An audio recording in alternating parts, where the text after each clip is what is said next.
Antes da alvorada, um galo dourado em Asgard cantou. Uma resposta ergue-se do solo, cantou o galo negro do reino de Hel. O dia de Ragnarok, a batalha dos deuses. O dia de Ragnarok, a batalha dos deuses.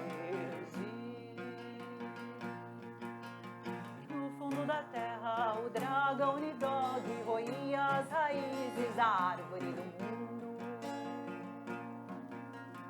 E as Norns cobriram o rosto, gritaram por socorro, já não teciam mais os fios da vida.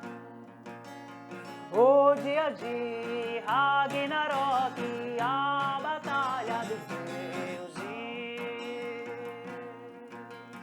O dia de Ragnarok, a batalha dos deuses.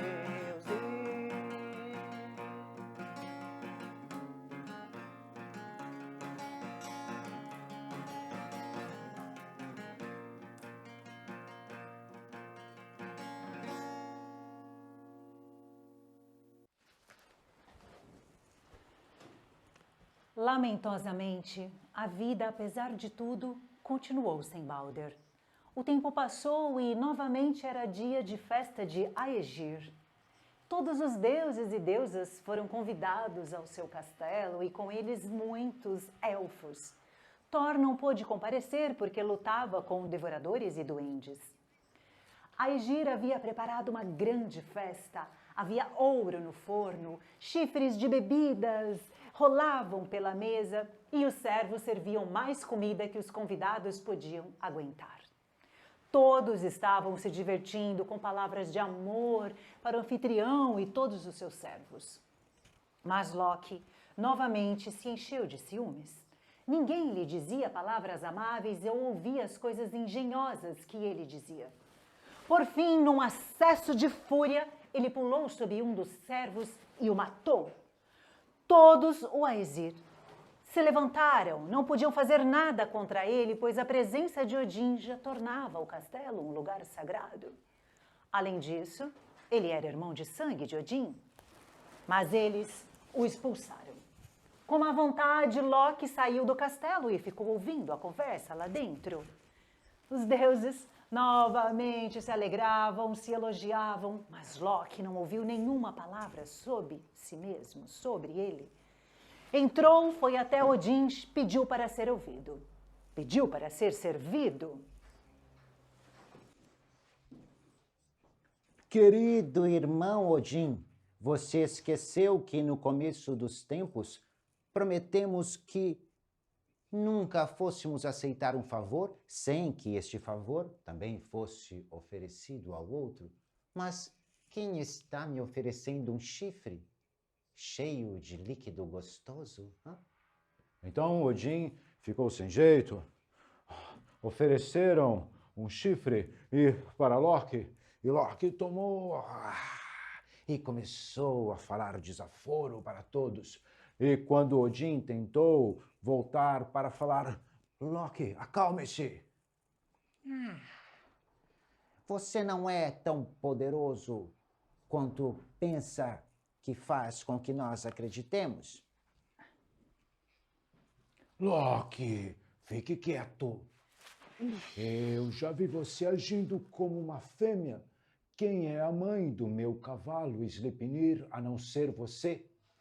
Não havia insulto maior para um homem dizer que ele havia agido como uma fêmea. Loki empalideceu. Eu lembro de você, quando você voou com as bruxas e praticou magia negra. Fiquem quietos, vocês dois! Estas coisas pertencem ao passado e devem ser esquecidas. Neste momento, Loki virou-se para Frigg e berrou. Tenho mais a dizer sobre o passado. Se não fosse por mim, o seu querido filho Balder estaria com você aqui hoje. Foi eu que descobri o Visco, dei a flecha a Rod e a mirei. Quem você pensa que é a velha que não chorou para livrá-lo de Hel? E então Loki virou-se para os outros, insultou a cada um deles e não omitiu Sif e nem Thor, que não estava presente.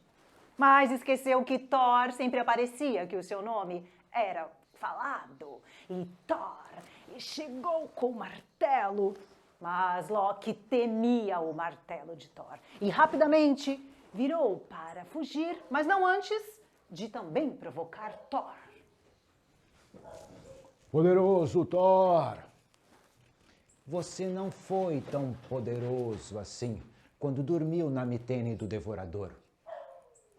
Escorregou para longe antes que Thor atirasse o martelo. Aegir, você nunca dará outra festa aos Aesir. O fogo irá devorar tudo que você possui. E Loki correu para as montanhas para se esconder. Agora foi a gota d'água. Loki deve ser castigado. Para encontrar seu esconderijo, Odin sentou-se em seu trono e olhou para todo mundo. Lá ao longe, atrás de uma cachoeira, ele viu uma casinha com a porta aberta de cada lado. Olhou mais de perto e viu Loki sentado perto ao fogo, fazendo laços de corda. Os Aesir correram para pegá-lo, mas Loki estava correndo por todos os lados e viu. Ele atirou o que estava fazendo no fogo, pulou na cachoeira e transformou-se em um salmão. Nunca irão me pegar com suas armadilhas. Mas Loki não se preocupou em ser pego por uma rede, sendo um peixe, porque a rede ainda não existia, mas era isso que ele estava inventando. Jogou no fogo e estava quase queimada. Mas, dessa vez, Loki foi pego pela sua própria inteligência, pois quando os Aesir viram aquela pista de uma rede na cinza, perceberam que era uma rede, uma armadilha para pegar peixes. Fizeram uma outra e atiraram na cachoeira. Arrastaram pela correnteza, mas Loki, o salmão, se escondeu entre os arbustos do rio e riu quando a rede passou por ele. Iremos pegá-lo. Vamos colocar uma rede diferente, com uma tora de árvore para que ela boie com pedras ao fundo. Vamos arrastar, enquanto Thor vai atrás para vigiar. E foi desta forma que Loki foi levado ao mar aberto. E ali todos os tubarões e monstros marinhos queriam peixes para devorar.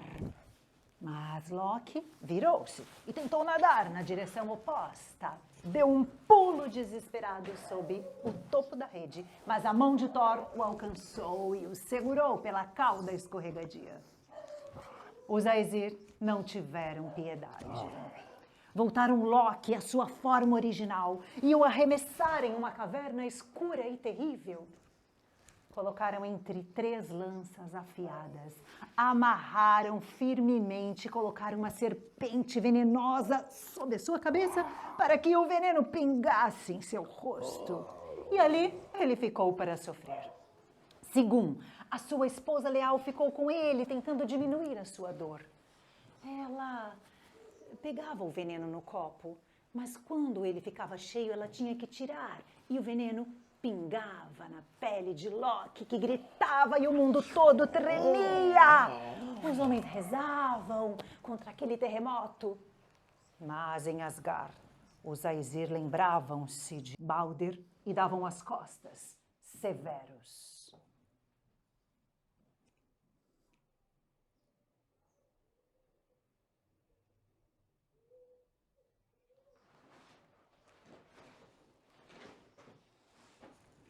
Yggdrasil, a árvore do mundo, tremeu e as suas folhas começaram a murchar. Odin estava profundamente preocupado. Mais uma vez, ele, o pai dos deuses, dos homens, quebrava sua palavra. Tinha permitido que todos colocassem a mão em Loki. Apesar de Loki ser malvado, era seu irmão de sangue e eles haviam jurado parentesco eterno. O mundo dos Aesir era fundado em cima da honra e com a honra abalada, eles não eram mais poderosos. Seu reino, seu mundo estava decaindo. Com imensa tristeza, Odin foi ao túmulo de Volva, a cabeça de Mimir. Pediu um conselho, mas tudo que ele ouviu foi: tempos de machado, tempos de espada, aí o mundo cairá. Tempos de vento, tempos de lobo. Você sabe mais agora ou não? Então, Odin soube que Ragnarok, o dia de prestar contas, o dia de prestar contas. Esse dia estava rapidamente se aproximando. Logo, os Aesir deveriam encarar as forças destrutivas que os destruiriam. Ou seriam destruídos? Não havia mais gentileza entre os deuses e os homens desde que o amado Baldur foi para o sombrio mundo de Hel. Os irmãos não confiavam mais uns nos outros. Em sua paixão pelo ouro, os homens roubavam uns aos outros e matavam. E guerras sangrentas explodiam por toda a terra. Odin e as suas valquírias corriam em campo para juntar tantos heróis quanto podiam para lutar na batalha final. Até mesmo o enorme castelo de Valhalla estava ficando cheio. E Thor estava tão ocupado quanto seu pai, sempre correndo atrás de devoradores e duendes, pois os monstros estavam se tornando mais irritantes, chegando mais perto, golpeando a terra com neve e com gelo. Sua expressão congelada espalhava uma névoa de gelo sobre o mundo, escondendo os raios do sol. E o inverno veio e durou 3 anos. Uma neve profunda cobria o solo e nada podia germinar ou crescer. E os homens já não lutavam mais por ouro, e sim por comida. E o castelo de Hel estava transbordando de homens que morriam de inanição. E foi num dia bem cedo, muito antes da alvorada, que o galo dourado de Asgard esticou o pescoço e cantou. Uma resposta ergueu-se do solo do galo negro que morava sob o castelo de Hel. O dia de Ragnarok chegara. A terra rachou no meio, o caminho para o caminho dos mortos. Rachou-se o cão de Hel, rachou-se de sua correia, e o lombo Fenris saiu dos seus grilhões mágicos. Ninguém estava atado a nada. Loki fugiu. O dragão Nidhogg roía as raízes da árvore do mundo. Yggdrasil tremia, tremia, tremia e rachava e perdeu todas as suas folhas. As nós ao pé da árvore gritaram por socorro, cobriram a face e pararam de tecer os fios da vida.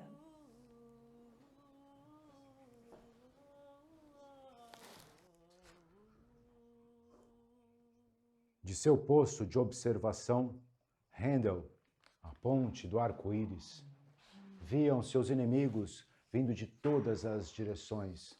Ergueu seu trompete e os acordes foram ouvidos em todos os mundos.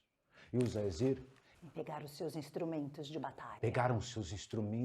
batalha. E com gritos de guerra, juntaram-se todos atrás de Odin, e um imenso exército de deuses e heróis marchou pelos portões de Asgard. Na frente, Odin montado em seu cavalo de 8 pernas, o seu único olho brilhando como o sol. Ao seu lado estava Thor, andando a passos enormes. Girou seu martelo, rangiu os dentes. Devoradores e duendes vindos do leste. Saindo do mar, a serpente de Midgard deslizava pela terra. Encontrou-se com seu irmão Fenris. O lobo estava agora tão enorme que as suas mandíbulas tocavam a terra e a abóboda celeste.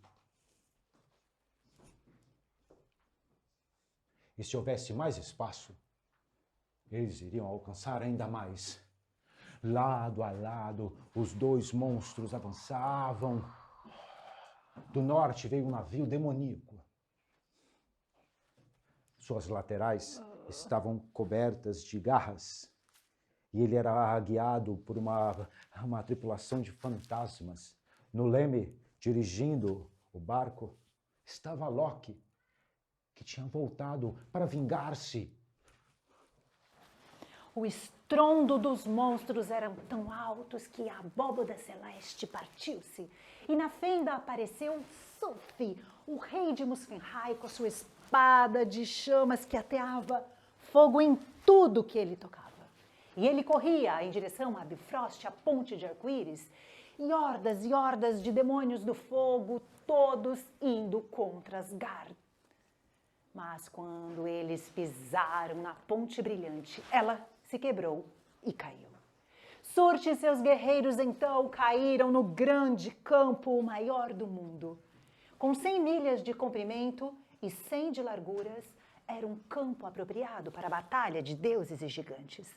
E ali as hordas de gigantes do fogo juntaram-se a devoradores, duendes, fantasmas e monstros, e grande estardalhaço esperavam os Aesir para começar a grande batalha. Guiados por Odin, o imenso exército de deuses e heróis chegou ao campo. Odin foi em direção às mandíbulas de Fenris, mas antes que ele pudesse enfiar a sua espada na terrível garganta do lobo, o lobo pulou para a frente e o engoliu. Thor não podia ajudar seu pai, estava ocupado e lutando com a serpente. Atirou seu martelo repetidas vezes até que a serpente parou de respirar e morreu. Mas Thor só viveu o suficiente para dar 9 passos à frente e caiu ao chão morto pelo veneno da serpente. O filho de Odin, Vidar, vingou seu pai. Ele tinha uma bota imensa, feita de restos de couro que os bondosos homens haviam guardado.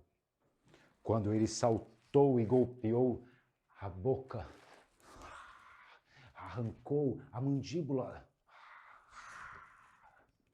Os arqui-inimigos, Loki e Heimdall, caíram, um traspassado pela arma do outro. Tyr e Gar, o cão de Hel, também mataram-se uns aos outros. Frey foi um alvo fácil para o demônio Surte com sua espada de chamas. Sua arma era um par de lanças. Um demônio com aquela espada de fogo.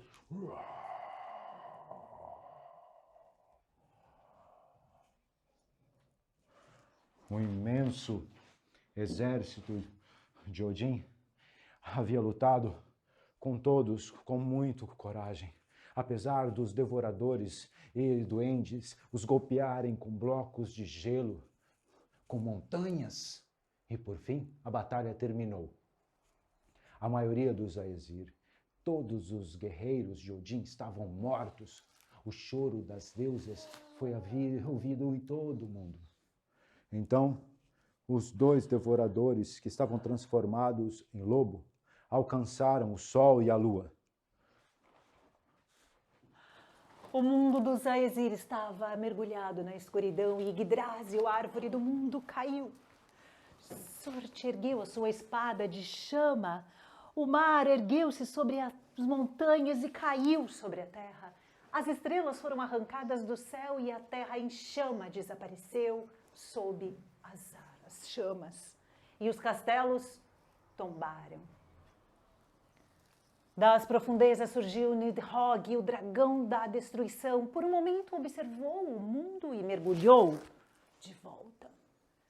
Tudo o que restou do mundo dos Aesir foi o campo de Ida, onde os seus palácios belíssimos haviam sido construídos. E foi ali que os Aesir que não morreram se reuniram novamente. Quando a terra se dividiu, Balder, o amável, Saiu do reino de Hel com o seu irmão e encontraram Mogni e Mod, os filhos mais jovens de Thor. E encontraram com Vidar e Vali, os filhos de Odin. O Enir, o irmão de Odin, voltou do distante mundo dos Vanir para reunir com sua família. E silenciosamente, os últimos dos Aesir andaram pelos campos, olhando as ruínas dos seus castelos, falavam das façanhas dos seus pais. E ali, no Campo Verde, encontraram as peças douradas com as quais lutavam, jogavam xadrez antigamente. E agora não tinha ninguém para proteger, nada para fazer, a não ser relembrar. Sentaram-se ao crepúsculo e jogaram pacificamente com as peças douradas.